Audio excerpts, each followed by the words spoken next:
الذین وہ لوگ ینفقون جو خرچ کرتے ہیں اموالہم اپنے اموال باللیل رات کے وقت والنہار اور دن کے وقت سرًا خفیہ طور پر وعلانیتاً اور اعلانیہ سامنے فلہم پس واسطے ان کے اجرہم ان کا اجر ہے عند ربہم ان کے پروردگار کی بارگاہ میں ولا خوف ان پر خوف نہیں ہو ولا خوف نہیں ہوگا علیہم ان پر ولا ہم کو نہ ہی وہ یحزن غمگین ہوں گے۔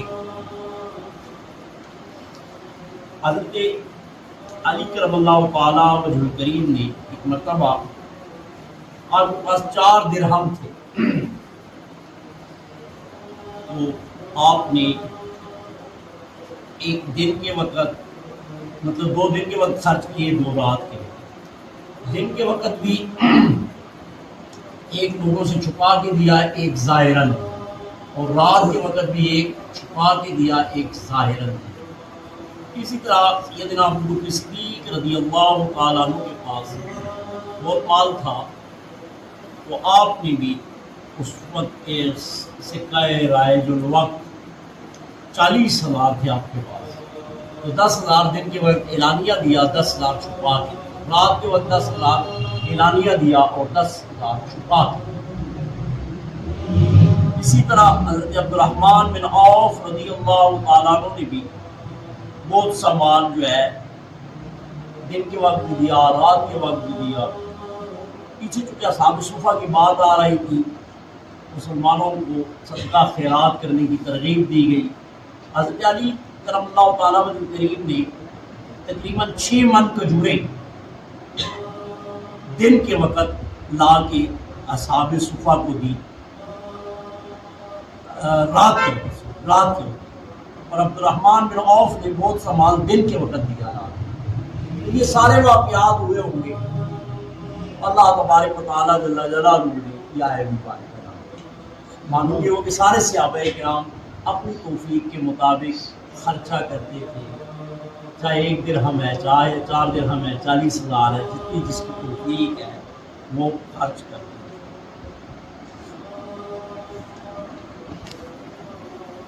دن کے وقت میں پہلے سوچتا تھا کہ سچی بات ہے، آج یہ بات میرے ذہن میں ہے کہ اگر دن کے وقت نہیں کرتے ہیں، رات کو اعلانیہ اور ظاہر کس طرح ہو گیا؟ یعنی دن کو کیا، رات کو کیا، یا دن کو اعلانیہ ہو گیا، رات کو خفیہ ہو گیا۔ لیکن پھر یہ بات ذہن میں آئی کہ رات دن کو بھی خفیہ بھی ہو سکتا ہے، اعلانیہ بھی ہو سکتا ہے، رات کو بھی خفیہ بھی ہو سکتا ہے، اعلانیہ بھی ہو سکتا ہے۔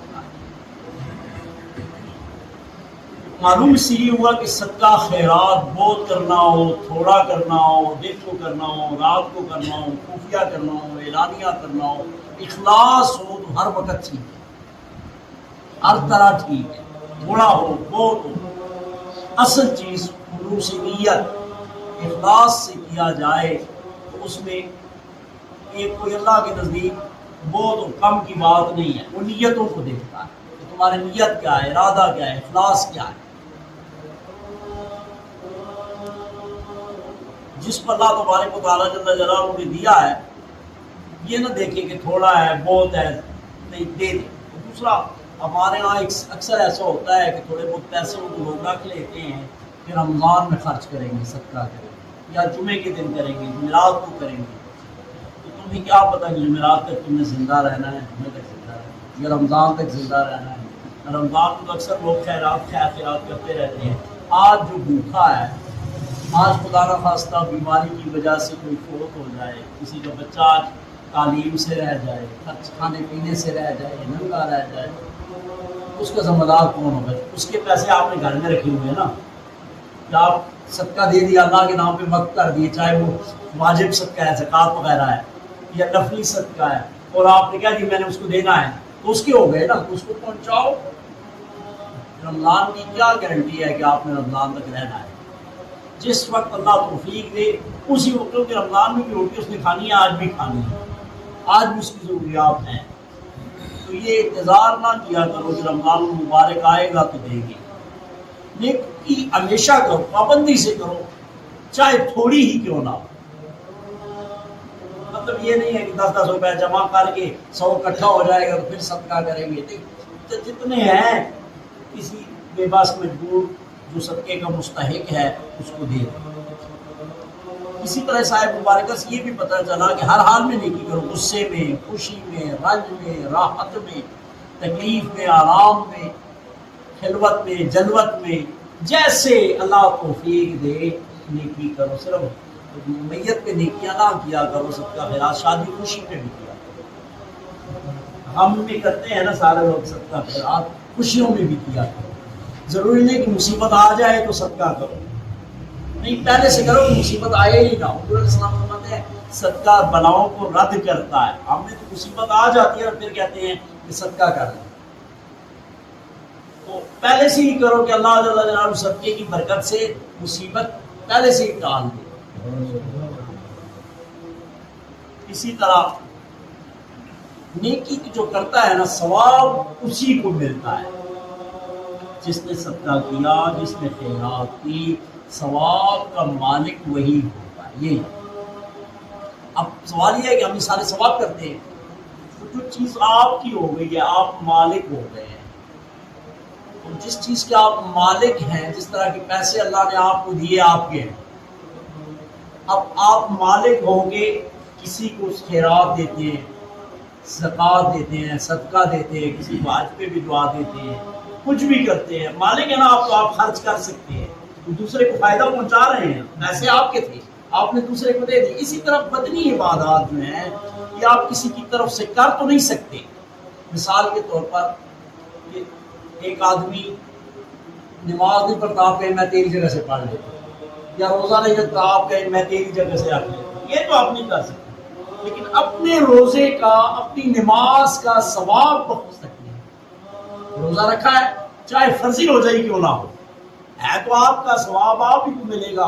شام کے وقت دعا کریں یا اللہ اس کا ثواب میں اپنے والد سے اپنی دوں، آپ کی فرضیت بھی ادا ہو گئی، اور والد اللہ تعالیٰ کے ہاتھ ثوابوں کی تقسیم نہیں ہوتی، ثوابوں کی تقسیم تو وہاں ہوگی نا، میرے سے کوئی چیز مانگے گا، میرے پاس 100 روپیہ ہے تو تقسیم کروں گا کہ اس کو بھی دینا ہے اس کو بھی دینا ہے، اللہ کے خزانوں میں کیا کریں؟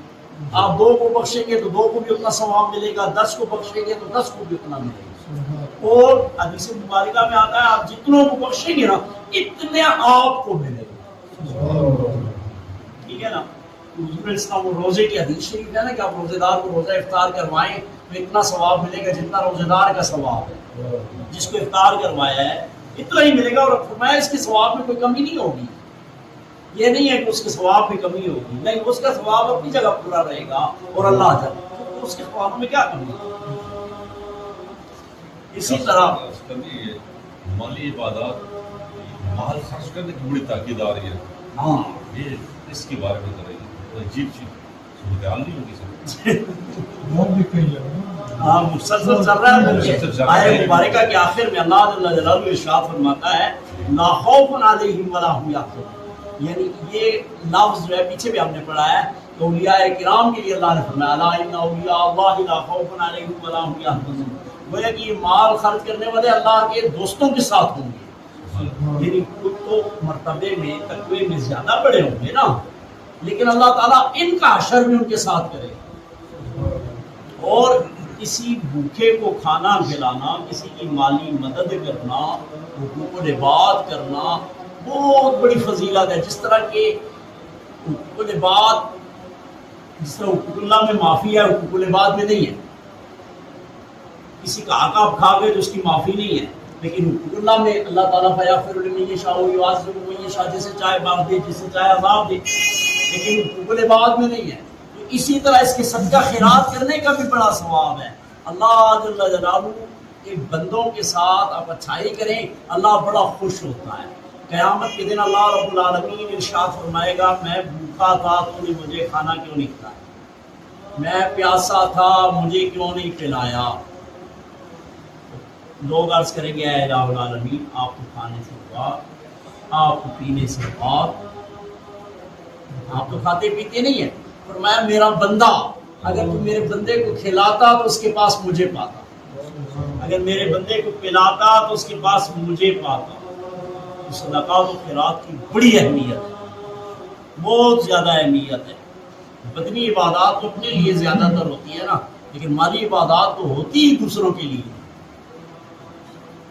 بسم اللہ یہ آخرت اچھا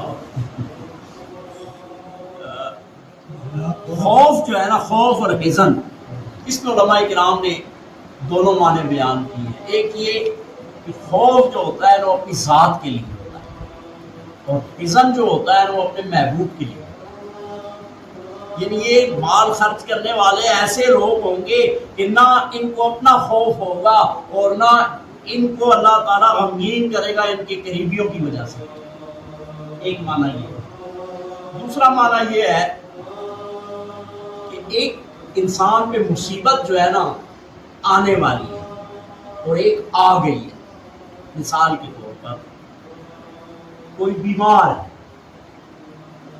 بزرگ بیمار ہے، اور ایسا بیمار ہے کہ ڈاکٹروں نے کہہ دیا ہے کہ اب اس نے بچنا نہیں۔ تو گھر والوں کی ایک کیفیت ہوتی ہے، اس کو خوف کہتے ہیں۔ بچے نے امتحان دیا ہے، رزلٹ نہیں آیا، یہ جو کیفیت ہے یہ خوف ہے۔ اور جب رزلٹ آ جائے، بچہ پاس ہو جاتا ہے، خوش ہو جائے، خدا نہ خواستہ فیل ہو جائے، یا وہ بندہ جو بیمار ہے وہ فوت ہو گیا، اب جو کیفیت ہے یہ غم ہے، حزن ہے۔ سمجھا کہ بات کی؟ اور یہاں بھی یعنی یہاں ہمیں خوف ہے قیامت کو کیا ہوگا، سوال و جواب کا کیا ہوگا، قبر میں کیا ہوگا، جنت میں خوف ہے نا، ہونا بھی چاہیے۔ ایمان نام ہے خوف اور امید کی درمیانی حالت، کہ آپ کے اندر خوف بھی حد درجے کا ہو۔ حضرت عمر فاروق فرماتے ہیں کہ اللہ سے میں اتنا ڈرتا ہوں کہ کل بروز قیامت یہ اعلان ہو جائے کہ سب کو بخش دیا، ایک کو نہیں بخشا۔ مجھے ڈر لگتا ہے کہ وہ ایک کو مرنا ہو۔ اور فرماتے ہیں مجھے اللہ کی رحمت سے اتنی امید ہے کہ اللہ آواز ہو جائے کہ انبیاء کے بغیر ایک کو بخشا ہے، مجھے اللہ کی رحمت سے یہ امید ہے کہ شاید وہ عمر ہے، ایک عمر۔ تو خوف اور امید کی درمیانی چیز کا نام ایمان ہے۔ نہ بالکل بے خوف ہونا ہے کہ اللہ غفور الرحیم ہے، نہیں، خوف بھی رکھنا ہے کہ جبار اور قہار بھی ہے، وہ عادل بھی ہے۔ امید بھی رکھنی ہے کہ رحمان ہے، رحیم ہے، کریم ہے، ستار ہے، لیکن خوف بھی رکھنا ہے کہ جبار ہے، قہار ہے، عادل ہے۔ ٹھیک ہے، تو یہ دونوں کیفیات جو ہے نا وہ ہونی چاہیے، خوف بھی ہونی چاہیے، امید بھی ہونی چاہیے۔ تو ہمیں جو ہوتا ہے یہ پھر امتحان ہوگا، اللہ کی بارگاہ میں پیش ہوں گے، یا قبر کا حساب کتاب جو کچھ ہوگا، تو جو کامیاب ہو گئے وہ تو ہو گئے، نہیں ہوں گے تو وہاں جو کیفیت ہوگی نا وہ حزن کی ہوگی۔ جو جہنم میں جائیں گے وہ حزن والے ہوں گے۔ اللہ فرماتا ہے جو میرے بندوں پہ خرچ کرتے ہیں نہ دنیا میں ان کو کوئی خوف ہوتا ہے، خوش خوش رہتے ہیں۔ لوگوں پہ خرچ کرتے ہیں، ایک کرتے ہیں 10 آ جاتے ہیں، تھوڑا خرچ کرتے ہیں بہت آ جاتا ہے، تھوڑا خرچ کرتے ہیں بیماریوں سے بچ جاتے ہیں، اطمینان رہتا ہے، سکون رہتا ہے، دنیا میں بھی خوف نہیں ہوتا۔ حضور علیہ السلام فرماتے ہیں زکوٰۃ کو کلوں میں بند کر لو۔ صحابہ نے عرض کیا رسول اللہ مضبوط قلعے کدھر ہے؟ ارشاد فرمایا زکوٰۃ دو، یہ مضبوط قلعے ہے۔ زکوٰۃ یعنی دنیا میں بھی تمہارے مال محفوظ ہو گئے صدقات و خیرات کی وجہ سے، دنیا میں بھی کوئی خوف نہیں ہوگا۔ آپ صدقہ کریں، خیرات کریں، لوگوں کو کھلائیں پلائیں، آپ کے اللہ کرے گا آپ کے حالات جو ہے دن بہ دن بہتر ہوتے جائیں۔ کسی کو نہیں دیکھا گیا، کسی کو بھی آپ ثابت ہی نہیں کر سکتے کہ وہ لوگوں کو کھلاتا ہو، لوگوں کو پلاتا ہو، لوگوں کو دیتا ہو، وہ غریب ہو، ایسا ہو ہی نہیں سکتا۔ یہ ایک فطرت کا قانون ہے کہ جو چیز آپ خرچ کرتے جائیں گے وہ بڑھتی جائے گی۔ لا خوف علیہم ولا هم یحزنون، ورنہ وہاں پھر وہ غمگین ہوں گے۔ اللہ جل جلالہ فرمائے گا جا میرے بندوں کے تک تو نے اتنا مہربانی کی، میری خاطر اتنا کرم کیا، جا آج میں تیرے اوپر کرم کروں۔ الذین وہ لوگ ینفقون جو خرچ کرتے ہیں، اموالہم اپنے مال، باللیل رات میں، والنہار اور دن میں، سرًا چھپ کر، وعلانیتاً اور اعلانیہ ظاہر، فلہم بس ان کے لیے اجرہم ان کا اجر ہے، عند ربہم ان کے پالنے والے کی بارگاہ میں، ولا خوف علیہم ان پر خوف نہیں ہوگا، ولا ہم یحزنون اور نہ ہی وہ غمگین ہوں گے۔ اللہم صلی علی سیدنا و مولانا محمد وعلی آل سیدنا و مولانا محمد وبارک وسلم۔ یا اللہ غلطی کوتاہی لرزش کو معاف فرما، یا اللہ ایمان کی سلامتی نصیب فرما، یا اللہ سارے بزرگاں کی مغفرت فرما، یا اللہ سارے عاجزاں نے گناہ معاف فرما، یا اللہ سوائے آپ کی ذات میں کسی نہ محتاج کر، یا اللہ تو کریم کرم فرما، یا اللہ تو رحیم رحم فرما۔ صلی اللہ تعالی علی